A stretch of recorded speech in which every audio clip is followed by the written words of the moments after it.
Hello viewers, welcome to my channel. আজকে আমি আপনাদের জন্য আবার একটা নতুন ভিডিও নিয়ে এসেছি। আপনারা যারা স্কুল সার্ভিস কমিশনের এই সেম এক্সামের প্রস্তুতি নিচ্ছেন, আজকের এই ভিডিওতে আমি নিয়ে এসেছি আপনাদের জন্য ইংলিশ বিষয়ের যে আমি সেটগুলো আপলোড করি নিয়মিতভাবে, আজকে সেরকমই একটা ভিডিও নিয়ে এসেছি। আজকের সেট 42। এর আগের ভিডিওগুলো বা সেটগুলো যদি আপনারা কেউ না দেখেন তাহলে অনুরোধ করব সেই ভিডিওগুলো দেখে নেবেন চ্যানেলের হোম পেজে গিয়ে।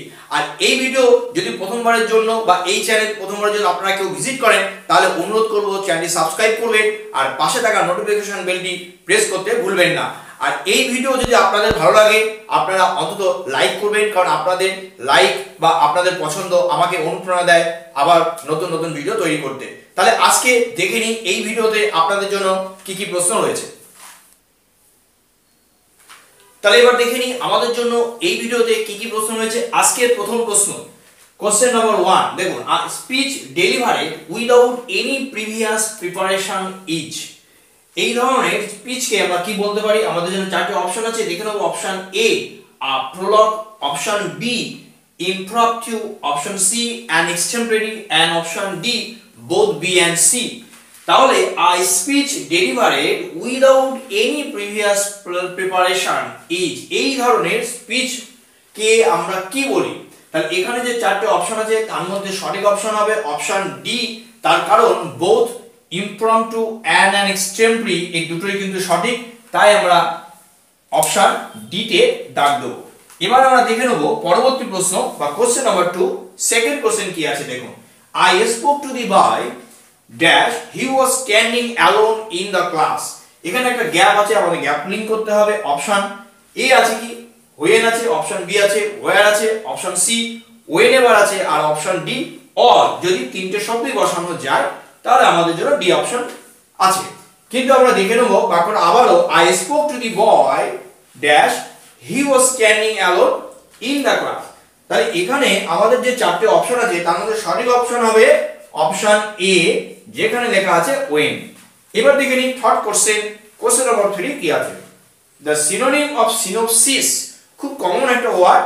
এই সিনোপসিসের সিনোনিমটা কি আমাদের আইডেন্টিফাই করতে হবে। অপশন এ লেখা আছে দেখুন মিক্সচার, অপশন বি লেখা আছে সামারি, অপশন সি লেখা আছে নোট, আর অপশন ডি লেখা আছে ইন্ডেক্স। তাহলে সবগুলোই আমাদের খুবই পরিচিত শব্দ আছে, তাই এখানে সঠিক অপশন হবে অপশন বি, যেখানে লেখা আছে সামারি। এবার চলে যাই question number 4, the antonym of frugal. তাহলে অ্যান্টোনিম, ফ্রুগাল শব্দটার অ্যান্টোনিম আমাদের আইডেন্টিফাই করতে হবে। এখানে অপশন এতে আছে হ্যাপি, অপশন বি তে লেখা আছে রিচ, আর অপশন সি লেখা আছে এক্সট্রাভ্যাগান্ট, এন্ড অপশন ডি লেখা আছে না। তাহলে এখানে আমাদের যে চারটি অপশন আছে তার মধ্যে সঠিক অপশন হবে অপশন সি, যেখানে লেখা আছে এক্সট্রাভ্যাগান্ট। তাহলে এবার চলুন দেখে নিই পরবর্তী প্রশ্নগুলো কি আছে।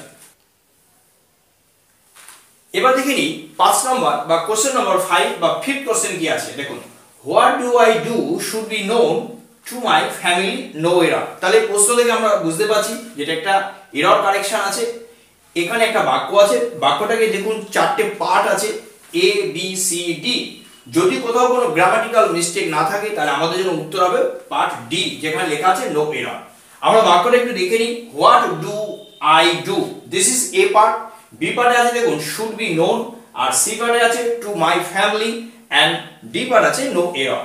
তাহলে এখানে কোন পার্টটা ভুল আছে আমাদেরকে আইডেন্টিফাই করতে হবে। যদি কোনো পার্ট ভুল না থাকে তাহলে উত্তর হবে আমাদের ডি পার্ট। কিন্তু এখানে যে পার্টগুলো আছে তার মধ্যে আমরা পার্ট এ তে গ্রামাটিক্যাল মিস্টেক আছে। কোথায় মিস্টেক আছে দেখুন, what do I do, actually এটা দেখুন একটা স্টেটমেন্ট আছে, মানে এখানে আমাদের ফুল স্টপ আছে, কিন্তু এখানে প্রথম এ পার্টের যে গঠন বা স্ট্রাকচারটা দেওয়া আছে এই স্ট্রাকচারটা কিন্তু আমরা মেইনটেইন করি একটা ইন্টারোগেটিভ বা কোশ্চেন সেন্টেন্সে, হোয়াট ডু আই ডু। তো সেই কারণে এখানে আমাদের এই পার্টটা ভুল আছে, অর্থাৎ এই যে ডু, এই দুটো আমাদের লেখা উচিত নয়। হোয়াট আই ডু যদি থাকতো তাহলে এই পার্টটা ঠিক থাকতো। তাহলে এই পার্টটা যেহেতু ভুল আছে তাই আমরা এই পার্টে দাগ দেবো বা বেছে নেব। এবার চলে যাই নেক্সট কোশ্চেন, কোশ্চেন নাম্বার 6, 6 নম্বর কোশ্চেন একটু দেখে নিই। Mark the word spelled wrongly, শব্দটি খুঁজে বার করতে হবে। আমাদের জন্য চারটে শব্দ আছে, কোন শব্দের বানানে ভুল আছে দেখুন। অপশন এ প্রফেসর লেখা আছে, অপশন বি ভ্যাকুয়াম লেখা আছে, অপশন সি আছে Kansas, and option D cherry. তাহলে এখানে যে চারটি ওয়ার্ড আছে তাহলে এখানে কোন শব্দটার বানান ভুল আছে আমরা যদি ভালো করে দেখি তাহলে দেখব যে অপশন এ যেখানে লেখা আছে প্রফেসর, এই শব্দটার বানান ভুল আছে, কারণ এখানে সিঙ্গেল এফ হবে, দেখুন ডাবল এফ আছে, তাই আমাদের জন্য উত্তর হবে অপশন এ। এবার দেখে নেব কোশ্চেন নাম্বার 7 কি আছে। The old man dash them of not helping him. তাহলে দেখে নিই অপশনগুলো কি আছে। Option A attacked, option B assaulted, option C accused and option D asked. তাহলে এখানে যে প্রশ্নটা আছে the old man dash them of not helping him, এখানে যে গ্যাপটা ফিলিং করতে হবে, আমাদের যে চারটি অপশন আছে সঠিক কোনটা হবে, সঠিক অপশন হবে অপশন সি যেখানে লেখা আছে দেখুন অ্যাকিউজড, তাই আমরা অপশন সি তে দাগ দেবো। এবার আমরা চলে যাব পরবর্তী প্রশ্নগুলো দেখি কি আছে।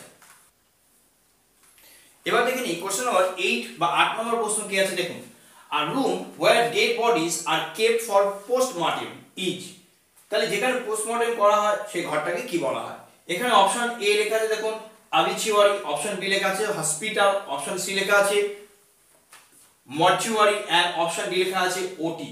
তাহলে এখানে যে অপশনগুলো আছে সেই অপশনগুলোর মধ্যে কোনটা সঠিক হবে, তাহলে এ বি সি ডি এর মধ্যে সঠিক অপশন কোনটা হবে। দেখুন আমরা যদি অপশন এ তে যাই অবিচুয়ারি, এটা এই শব্দটার অর্থ কি, এই শব্দটার অর্থ যে কোনো ব্যক্তি যখন মারা যায় সেই ব্যক্তির সম্পর্কে যদি কোনো কাগজে বা খবরের কাগজে বা ম্যাগাজিনে যে আলোচনা হয় তার জীবনী নিয়ে সম্পর্কে, সেই ধরনের কোনো সংখ্যা বা আলোচনাটাকে কিন্তু আমরা অবিচুয়ারি বলি। আর হসপিটাল তো জেনারেলি আমরা জানি যেখানে ট্রিটমেন্ট বা যেখানে চিকিৎসার ব্যবস্থা থাকে বা চিকিৎসার জন্য আমাদের যেতে হয়। তাহলে মর্চুয়ারি এন্ড ওটি, ওটিটা নিশ্চয়ই আমরা বুঝতে পারছি অপারেশন থিয়েটারের জন্য ওটি আমরা ব্যবহার করি, ওটি নামটা দেখতে পাই হাসপাতালে গেলে বা যে কোনো জায়গায় চিকিৎসা কেন্দ্রে গেলে। তাহলে বাকি থাকলো কি মর্চুয়ারি, অর্থাৎ এই শব্দটাই কিন্তু আমাদের সঠিক অপশন যেখানে লেখা আছে আমাদের প্রশ্নে যে a room where dead bodies are kept for postmortem, তাই আমরা অপশন সি তে দাগ দেব। এবার আমরা দেখে নেব কোশ্চেন নাম্বার 9 কি আছে। The gender change of monk is, তাই gender change of monk, monk শব্দটার জেন্ডার চেঞ্জ কি হবে, আমাদের অপশন আছে এ প্রেয়ার, অপশন বি লেখা আছে নান, অপশন সি লেখা আছে মনকিস এন্ড অপশন ডি লেখা আছে বোথ এ এন্ড বি। তাহলে এখানে যে চারটি অপশন আছে তার মধ্যে সঠিক অপশন হবে অপশন বি যেখানে লেখা আছে নান। এবার চলে যাব দেখে নেব কোশ্চেন নাম্বার 10 কি আছে দেখুন। More than one singer dash given the first prize this year, option A is, option B are, option C has and option D have.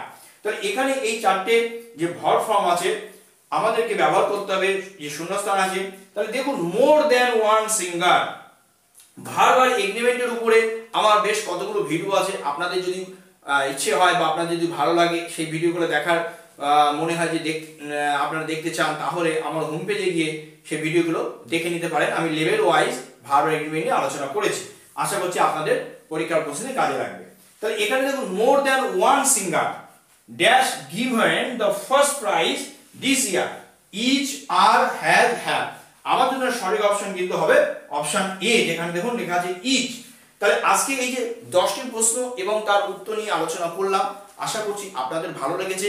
আর ভালো লাগলে অবশ্যই একটা লাইক করবেন, কারণ আপনাদের লাইক আমাকে অনুপ্রেরণা দেয়, আমার মনে হয় যে ভিডিওটা আপনাদের কাজে লাগছে এবং আরো নতুন নতুন ভিডিও করার জন্য আমি উৎসাহ পাই। আর এই চ্যানেলে এই ভিডিও যদি কেউ প্রথমবারের জন্য দেখে থাকেন, এর আগে যদি আপনারা না দেখেন আমি বলবো আগের ভিডিওগুলো দেখে নেবেন। আর আপনাদের মতো আপনাদের কলিগ যারা এই পরীক্ষার প্রস্তুতি নিচ্ছেন তাদের কাছে ভিডিওটি শেয়ার করতে ভুলবেন না। তাহলে নেক্সট ভিডিওতে দেখা হবে, আজকের জন্য এই পর্যন্ত।